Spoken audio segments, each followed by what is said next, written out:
She always buy me gift and everything I want at the mall. Really? She buy me anything I like chips and some other chips and some chocolate and lots of candies from the Halloween store.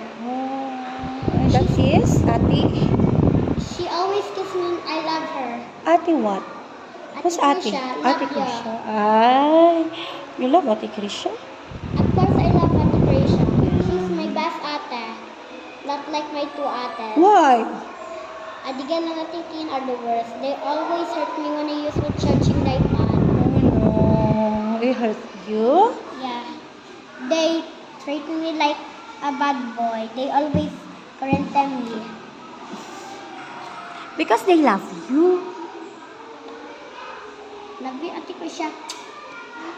Even Ate Christine and Ate... Even Ate Tin and Ate Gel hate me, I still love them more.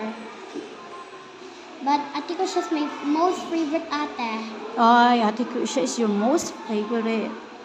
She always buy me gifts and toys and everything. Ate Christine and Ate Crisel. Crisel loves you so much. But sometimes they hurt me. No? What kind of hurt? Huh? Ate Krish makes me whatever I want. Then? She hints me pera all the time. Oh. And when she goes out to jogging, I always sama with her so I can love her and treat her good. Oh. Love ya. Yeah.